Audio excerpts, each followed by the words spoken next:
Hey, this is Michael with macarthurworks, and in this video I'm going to show you the unboxing of my new miter saw from Bosch. Hope you enjoy.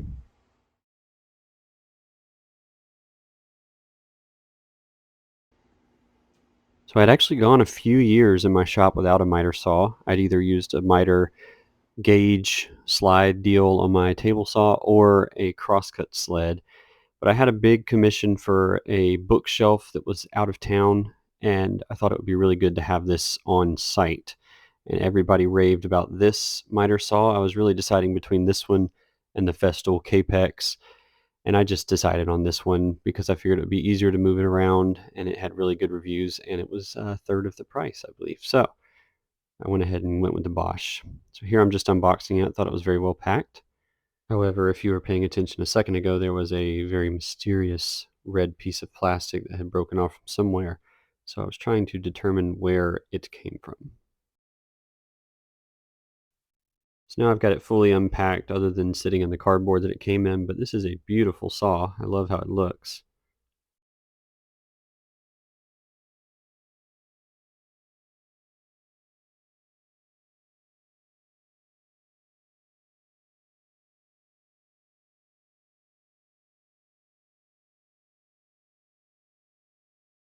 It is beautiful and also very heavy.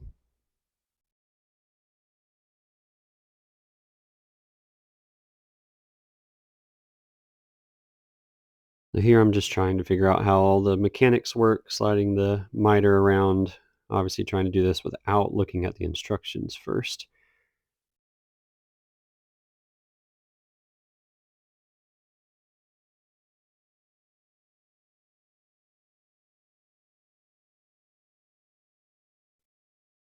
So this is what it came with other than the saw. We have the instructions, the clamp to hold your piece down, the screw that will go into the end of the miter, a very simple dust collection thing that does not work, and then the red mysterious piece of plastic.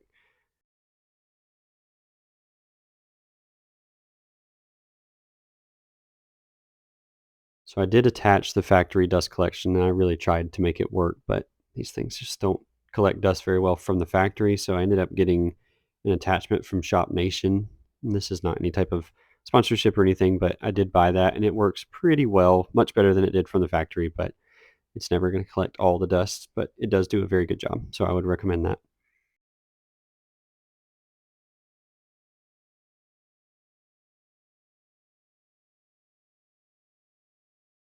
It may just be me, but I really like the design of the sliding arm and think it looks so cool. Looks like a robot or something when you're extending it.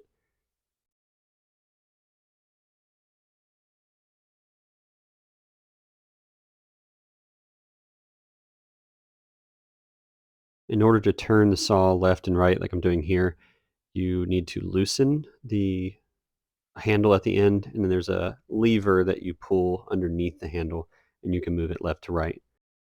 I'm sure most miter saws have something like this. Again, I haven't used one in a very long time, but I thought this is a pretty neat feature that you can have a stop on it to where you would not cut all the way down if you didn't need to. That was a pretty cool feature.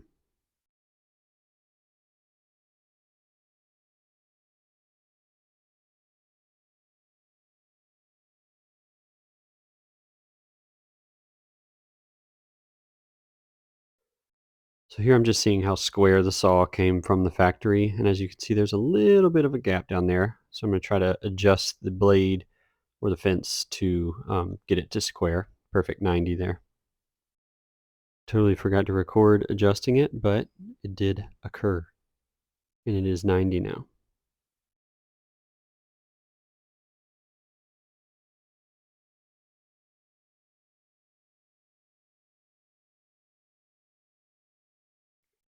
So now that I've got my 90, I can officially change this little red knob to, or indicator, to show where 0 is on my saw. So I can adjust it. As you see me doing here, it was a little harder than I thought it was going to be. Probably user error, but I finally got it to 0. And so when here I'm adjusting the saw clearance at 0, it is perfect 90 for me from as of now. The factory, and it was not 100% perfect. I've gone back and forth about whether I should order one. I would love to know your opinion on that. That's one of those things I see everybody using, but I've never had one. So I'd love to know what you think. Now this lever right here that you're about to see me pulling up on kicked my tail. I did not video half of it because it took me so long to get it up. I don't know if I just need to get back in the gym or if it came just abnormally tight from the factory, but finally got that up, and that is how you do the bevels, and it will swing both ways. But man, it was so hard to get up from the beginning.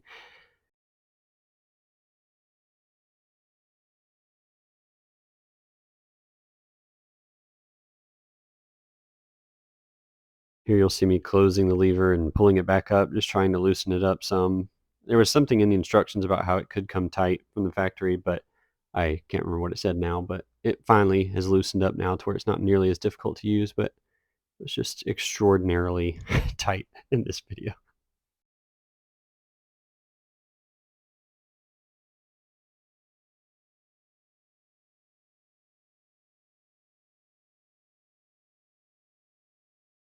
At this point in the video, if you're enjoying what you're seeing, or if you've watched some of my videos before or would like to watch more in the future, I would love for you to consider subscribing to my channel, liking this video, maybe even turning on notifications so you see when I post a new one.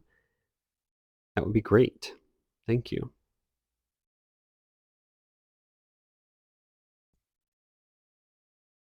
I finally figured out where the red piece of plastic goes.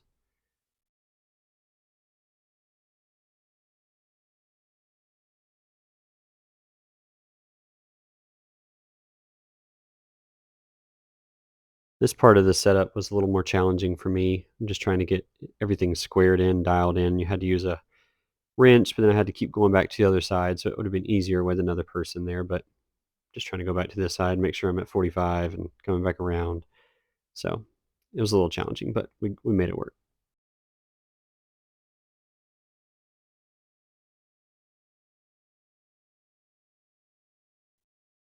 So after a lot of work, finally got it to 45.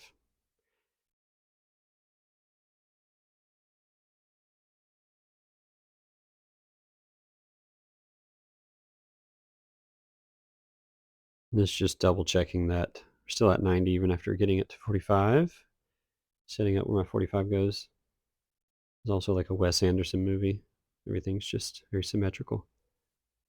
So at this point, I've done all the adjusting for the bevel stops and done the adjustment procedure for that. Looked all through these instructions. That was the part that was really hard, the adjusting the lock. Guys, I don't know if you know this or not, but you should not put your hand in the path of the blade when you're cutting. It's an incorrect use of this saw. So I said at the beginning of this video that I bought this saw with the intention of moving it back and forth from a job site to back home as I get more of these commissions for built-in bookshelves. So this is the spot that I cleared out in my shop. It's not 100% perfect. I tried this way as well, but I didn't like how it worked and didn't have as much room, so ended up doing the other way. But it works for smaller pieces. If I have anything too long, sometimes I still just have to use a circular saw outside and then come back in with a more precise cut on the miter saw. But so it's not perfect, but having it at this area in my shop allows me to connect it to my Festool dust extractor. That way when I get my Shop Nation aftermarket dust collection deal in, I can connect it to the Festool and it comes on automatically when I turn on my saw. So here I'm just doing a 90-degree test, seeing how it works. So my first honest review of this saw is that I should have worn earplugs because it's very loud.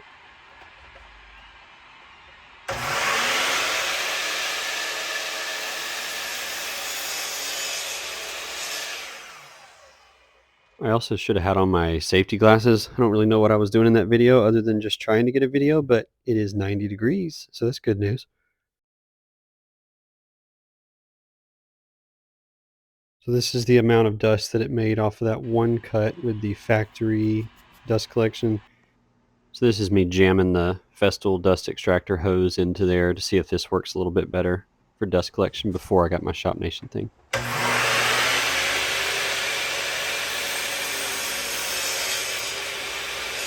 I wore earplugs that time. It's good. See, it's just really about the same amount of dust.